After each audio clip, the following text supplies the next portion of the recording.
इस वीडियो में हम लोग साइंस के महत्वपूर्ण क्वेश्चंस पर चर्चा करेंगे जो आपके आने वाले एनएमएमएस एग्जाम के लिए काफ़ी महत्वपूर्ण होगा। तो इसलिए आप लोग वीडियो को ध्यान से देखिएगा और इस वीडियो के अंदर में हम आपको जो भी ऑब्जेक्टिव प्रश्न याद कराने का प्रयास कराएंगे, आप लोग उन सारे क्वेश्चंस को एक बेहतरीन तरीका से याद करने का प्रयास कीजिएगा। तो चलिए दोस्तों, अब हम लोग इस वीडियो को शुरुआत करते हैं। तो चलते हैं पहले प्रश्न की ओर। तो देखिए, पहला नंबर प्रश्न कहता है कि एक्वारेजिया में HCl का मतलब होता है हाइड्रोक्लोरिक अम्ल एवं HNO3 का मतलब होता है नाइट्रिक अम्ल का अनुपात क्या होता है। तो सबसे पहले आइए जानते हैं ये एक्वारेजिया क्या होता है।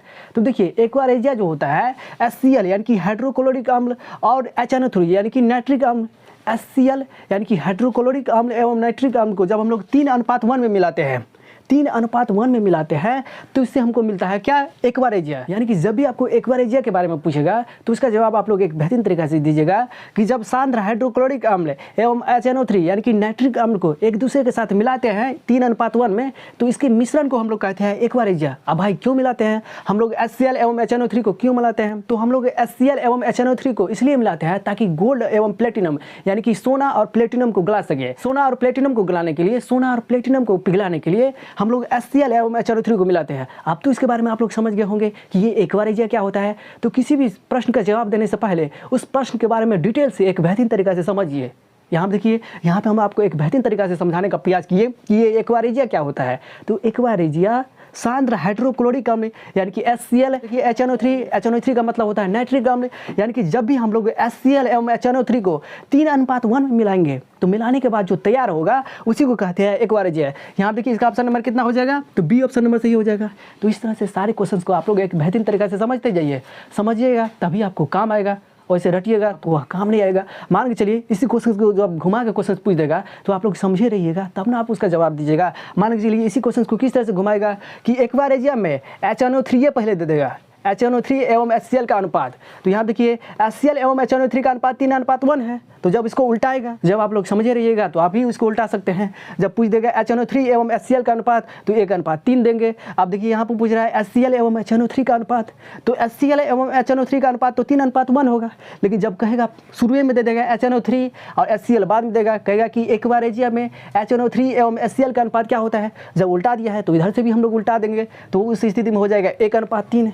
तो इस तरह से किसी भी बात को समझिए, समझ गए ना। तो समझने से सारा काम आसान हो जाता है। दूसरा नंबर प्रश्न देखिए, खट्टे पदार्थ को किस में नहीं रखना चाहिए। देखिए, दुनिया का कोई भी खट्टा पदार्थ, जैसे कि हम लोग आम खाते हैं, तरह तरह के अचार खाते हैं, तो जितने भी खट्टे पदार्थ होता है उसमें अम्ल पाया जाता है। हम सभी जानते हैं कि अम्ल उस पदार्थ को कहते हैं जो स्वाद में खट्टा लगे, जो स्वाद में खट्टा लगता है उसी को कहते हैं अम्ल।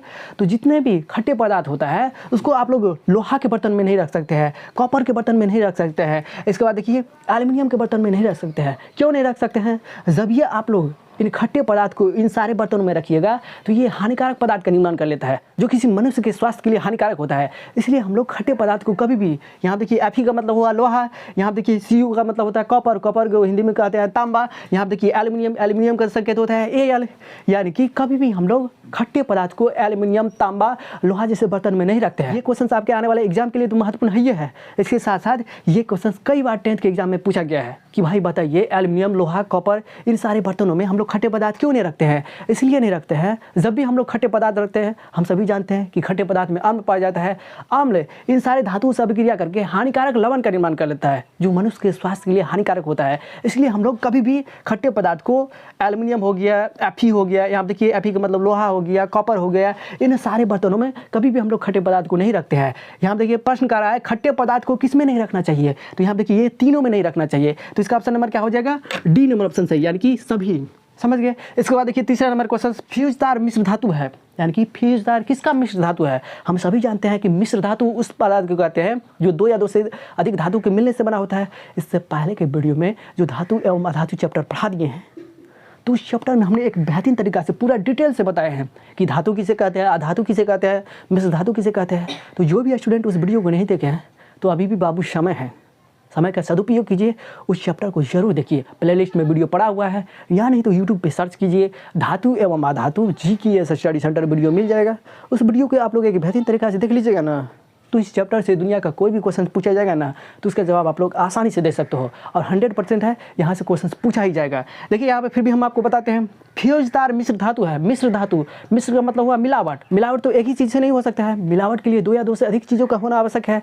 ठीक उसी तरह से यहाँ पे मिश्र धातु का मतलब समझिए, मिश्र धातु 2 या 2 से अधिक धातु के मिश्रण को, 2 या 2 से अधिक धातु की मिलावट को मिश्र धातु कहते हैं। यहाँ देखिए फ्यूजदार मिश्र धातु है, तो फ्यूजदार मिश्र धातु है तो फ्यूजदार किन 2 धातु के मिलने से बना है? तो यहाँ देखिए टीन हो गया, लेड हो गया, टीन लेड ये दोनों धातु को मिलाते हैं तो ये मिलता है फ्यूज। अब भाई फ्यूज की आवश्यकता क्यों पड़ती है? हम सभी जानते हैं, हम अपने घरों में बहुत सारे टेलीविज़न हो गया, रेडियो हो गया, इसके बाद तरह तरह का मरकरी लगाते हैं, तरह तरह का बल्ब जलाते हैं। अगर ये फ्यूज नहीं लगा रहेगा तो क्या होगा? मान के चलिए कभी अचानक ज़्यादा वोल्टेज से करंट आ गया तो हमारे घर में जितने भी उपकरण हम चला रहे हैं, चाहे रेडियो हो गया, टेलीविज़न हो गया, जितने भी डिश चल रहा है, जितने भी बल्ब चल रहा है, जितने भी बिजली से चलने वाले उपकरण चला रहे हैं, अगर मान के चलिए अगर फ्यूज नहीं रहेगा, फ्यूजर नहीं लगाए रहेंगे तो ज़्यादा करंट आएगा। और जब ये ज़्यादा करंट आएगा तो हमारे घर में बिजली से चलने वाले जितने भी उपकरण हैं सब उड़ जाएगा।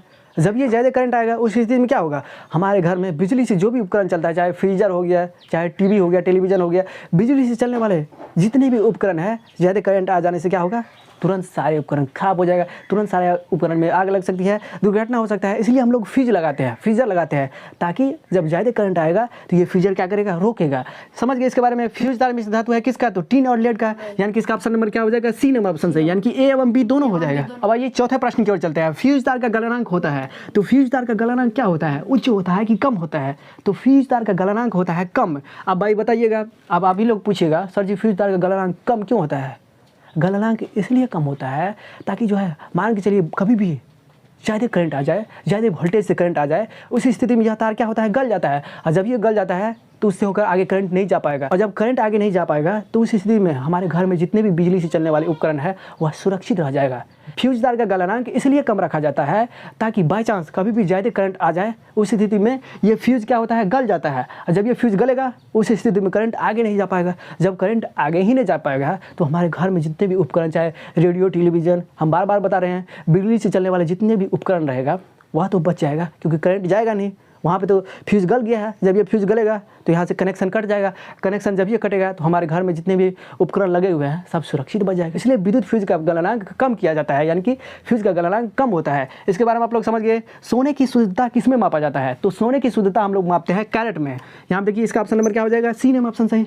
अब बोलेगा कि शुद्ध सोना कितने कैरेट का होता है? तो शुद्ध सोना 24 कैरेट का होता है। अब आप ही में से बहुत सारे स्टूडेंट कहिएगा कि क्या सर जी शुद्ध सोना का हम लोग गहना जेवर बनाते हैं? तो उसका जवाब है नहीं, हम लोग शुद्ध सोना का कभी भी जेवर गहना नहीं बनाते हैं। इसका कारण क्या है? इसका कारण यह है, शुद्ध सोना इतना मुलायम होता है, इससे कोई भी चीज़ हम लोग बना ही नहीं सकते हैं। अब आप ही सोचिए, कोई भी चीज़ नरम रहेगा, इतना मुलायम रहेगा, अपने आप में मतलब कि आकृति चेंज होते रहेगा। जब आकृति चेंज होते रहेगा तो क्या उसका हम लोग गहना जेवर बना सकते हैं?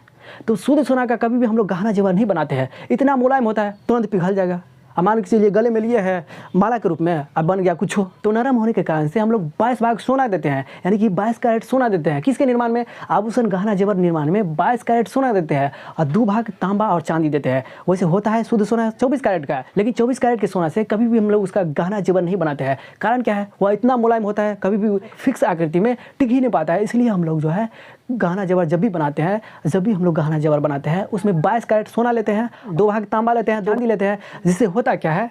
22 कैरेट के सोना में जब ये मिलाते हैं तो वह कठोर बन जाता है। कठोर बनने के बाद उसको जिस आकृति में, जिस शेप में हम लोग को ढालना है उस शेप में ढल जाता है। तब हम लोग आज सोना से बहुत सारे आभूषण गहना जेवर का निर्माण करते हैं। उसमें जो होता है ना 22 कैरेट सोना रहता है, उसमें 2 भाग चांदी 2 भाग तांबा को मिला दिया जाता है ताकि वह कठोर रूप में आ जाए। जब ये कठोर रूप में आ जाएगा तब हम अपने मन के अनुसार उसकी शेप साइज दे सकते हैं। समझ गए होंगे कि सोने की शुद्धता किस में मापा जाता है? तो कैरेट में। शुद्ध सोना 24 कैरेट का होता है, लेकिन जो आभूषण बनाते हैं, गहना बनाते हैं, गहना जेवर बनाते हैं उसमें 22 कैरेट सोना रहता है और 2 भाग चांदी तांबा रहता है, तब ना 22 2 24। इस तरह से आप लोग समझ गए होंगे। निम्न में कौन उपधातु है? इसको एक बेहतरीन तरीका से समझिए कि उपधातु किसे कहते हैं। तो जिसमें धातु एवं अधातु दोनों का गुण पाया जाता है। उप मतलब क्या होता है? कॉमन।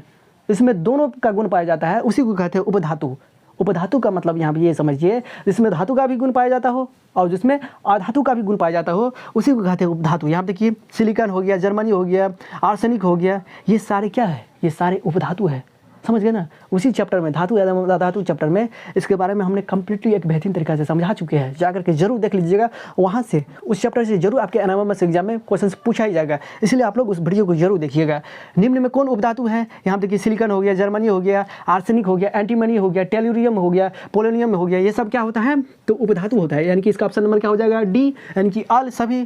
किसे जल में रखा जाता है, आप लोग जो है किसको जल में रखते हैं, यहाँ देखिए सोडियम पोटेशियम, इसको तो हम लोग केरोसिन तेल में डालते हैं। सोडियम पोटेशियम इसको केरोसिन तेल में क्यों डाला जाता है, क्योंकि ये इतना क्रियाशील होता है।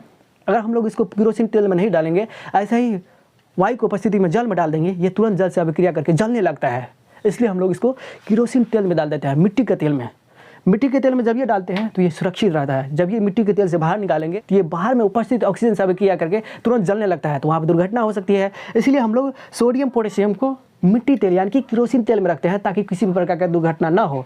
ये दोनों गैस इतने क्रियाशील होते हैं, इतने अत्यंत अभिक्रियाशील होते हैं, ये वायु के संपर्क में, जल के संपर्क में आने के बाद ही तुरंत जलने लगता है। जब जलने लगेगा तो वहाँ पे दुर्घटना हो सकता है। इसी दुर्घटना से बचने के लिए हम लोग सोडियम पोटेशियम को कहाँ रखते हैं तो केरोसिन तेल यानी कि मिट्टी तेल में रखते हैं।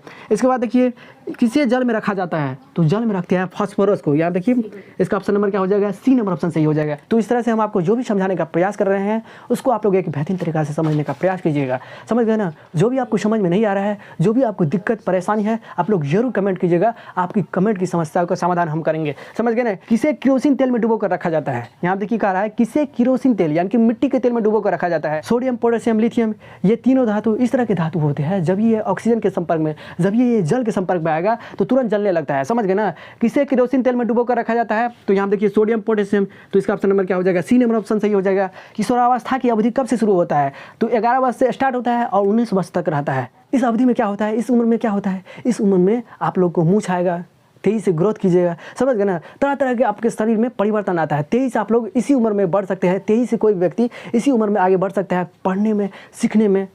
यही उम्र है। अगर इस उम्र का विद्यार्थी जो भी स्टूडेंट सदुपयोग कर लेता है, इस उम्र में जो भी स्टूडेंट पढ़ लेता है, समझिए ना, अपने जीवन के मंजिल पर पहुंच जाता है। ये बहुत ही खतरनाक एज होता है। जो भी बिगड़ेगा इसी उम्र में बिगड़ता है, जिसको सुधारना भी है इसी उम्र में सुधरता है। तो यानी समझिए ना, विद्यार्थी का सबसे महत्वपूर्ण स्टेज क्या होता है, 11 से 19 वर्ष। समझ गए ना। किशोर अवस्था की अवधि होती है 11 वर्ष से 19 वर्ष तक। इसी अवधि में, इसी समय काल में जो स्टूडेंट चाहेगा कि हमको सबसे ऊपर पायदान पर जाना है, सबसे ऊपर जाना है, तो इस समय का उपयोग करना पड़ेगा। समझ गए ना। तो इस वीडियो के अंदर में हमने आपको जो भी समझाने का प्रयास किए होंगे, आप लोग जरूर है, हम विश्वास करते हैं, आशा करते हैं आप लोग एक बेहतरीन तरीके से समझ चुके होंगे। आइए ना एक बार और एक बेहतरीन तरीके से हम आपको समझा देते हैं। तो चलते हैं पहले प्रश्न की ओर। यहाँ देखिए पहला प्रश्न है, एक्वारेजिया में HCl एवं HNO3 का अनुपात क्या है।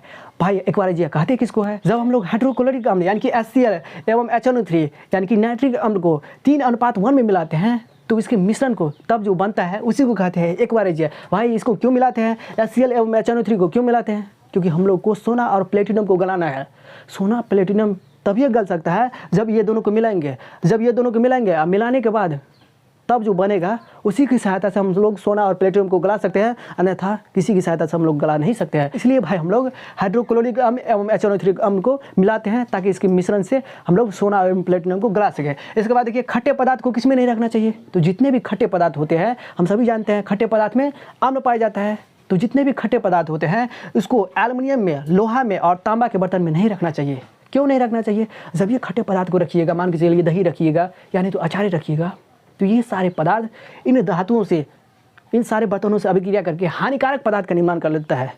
जब ये हानिकारक पदार्थ का निर्माण करेगा और उसको फिर खाइएगा आप, तो आपके शरीर के लिए हानिकारक होगा। इसलिए हम लोग खट्टे पदार्थ यानी कि कभी भी हम लोग दही और को एल्युमिनियम के बर्तन में, लोहा के बर्तन में, कॉपर के बर्तन में नहीं रखते हैं। समझ गए होंगे इसके बारे में। फ्यूजदार मिश्र धातु है। मिश्र धातु के बारे में हम आपको बार बार बताएं कि मिश्र धातु मिलावट धातु, 2 या 2 से अधिक धातु के मिश्रण को मिश्र धातु कहते हैं। तो फ्यूजदार मिश्र धातु है 3 और लेड का, तो इसका ऑप्शन नंबर सी हो गया। फ्यूजदार का गलनांक किस तरह से होता है, तो फ्यूजदार का गलनांक कम होता है। अब भाई क्यों कम होता है, इसलिए कम होता है ताकि बाई चांस मान के चलिए ज़्यादा करंट आ जाएगा, उस स्थिति में ये फ्यूजदार गल जाएगा। जब ये गल जाएगा तो वहाँ से कनेक्शन हट जाएगा। जब ये कनेक्शन हट जाएगा तो हमारे घर में जितने भी उपकरण लगा हुआ है, चाहे टेलीविजन हो गया, रेडियो हो गया, बल्ब हो गया, वह सब सुरक्षित बच जाएगा। इसलिए फ्यूजदार का गलनांक कम रखा जाता है। यहाँ पे ये भी क्वेश्चन पूछ सकता है कि फ्यूज तार का प्रतिरोध कैसा होता है, तो फ्यूज तार का प्रतिरोध उच्च होता है। अब बोलेगा सर जी ये प्रतिरोध किसे कहते हैं, तो प्रतिरोध का मतलब होता है विरोध करना। विरोध करने का मतलब यहाँ पे ये समझिए किसी पदार्थ का वह गुण जो अपने से होकर बहने वाली विद्युत धारा का विरोध करता है। हर एक पदार्थ चाहता है कि हम अपने से होकर विद्युत धारा नहीं जाने दें। प्रतिरोध का मतलब यहाँ पे ये समझिए ना, प्रतिरोध का मतलब होता है विरोध करना है। तो किसका विरोध करेगा, तो विद्युत धारा का विरोध करेगा। हर एक पदार्थ का ये टेंडेंसी रखता है, हर एक पदार्थ चाहता है कि हम अपने से होकर विद्युत धारा नहीं जाने दें।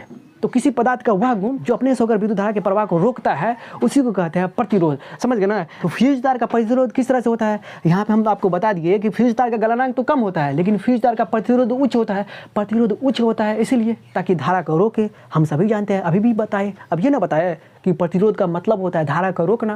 बाई चांस बहुत ज़्यादा करंट आ जाएगा तो फ्यूज तार का प्रतिरोध अत्यधिक रहेगा, तब ना क्या करेगा, धारा को रोकेगा। क्योंकि प्रतिरोध का काम होता है क्या, धारा को रोकना। समझ गए ना। यहाँ पे ये भी क्वेश्चन कई बार पूछा गया है कि फ्यूज तार का प्रतिरोध कैसा होता है, कम होता है कि अधिक होता है, तो अधिक होता है यानी कि उच्च होता है। समझ गए होंगे। सोने की शुद्धता किस में मापा जाता है, तो कैरेट में मापा जाता है। इसके बाद देखिए शुद्ध सोना 24 कैरेट का होता है, लेकिन शुद्ध सोना की सहायता से हम लोग कभी भी गहना जेवर नहीं बनाते हैं। क्यों नहीं बनाते हैं, क्योंकि शुद्ध सोना इतना मुलायम होता है, वह किसी भी आकृति में ढालेंगे तो वह उस आकृति में रह ही नहीं पाएगा, टिके नहीं पाएगा। इसलिए हम लोग शुद्ध सोना में 22 कैरेट का इस्तेमाल गहना जेवर बनाने के लिए करते हैं। उसमें 2 भाग डालते हैं तांबा चांदी, 2 भाग तांबा चांदी को जब ये डालते हैं 22 कैरेट में तो होता क्या है, सोना थोड़ा कठोर हो जाता है। जब ये कठोर हो जाएगा तो उसको हम लोग किसी भी आकृति में डाल सकते हैं, वह तब टिक सकता है। समझ गए ना।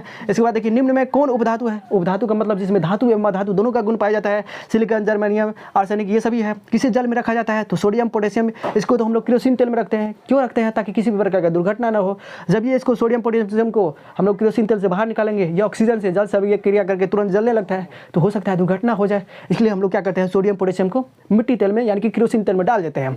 किसे केरोसिन तेल में डुबोकर रखा जाता है, तो सोडियम पोटेशियम को किशोरावस्था की अवधि 11 से 19 वर्ष तक होती है।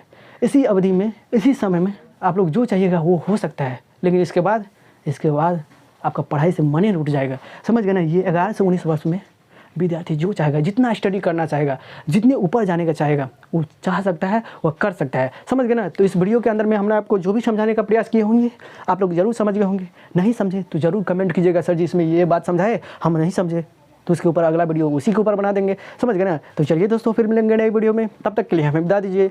जय हिंद, जय भारत। पढ़ते रहिए, स्वस्थ रहिए और इस चैनल के माध्यम से जुड़े रहिए और इस वीडियो को ज़्यादा से ज़्यादा अपने दोस्तों के पास जो भी आने वाले समय में एनएमएमएस एग्जाम का तैयारी कर रहा है, एनएमएमएस एग्जाम देगा, उन सारे दोस्तों के पास इस वीडियो को जरूर शेयर कीजिएगा ताकि उसको भी इस बात की जानकारी मिल पाए कि किस तरह से क्वेश्चंस आपके एनएमएमएस एग्जाम में क्वेश्चंस आता है। समझ गए ना। ये सारे क्वेश्चंस हम उसी तरह के क्वेश्चंस को लेकर आते हैं जो आपके एनएमएमएस एग्जाम में डायरेक्ट पूछा जाएगा।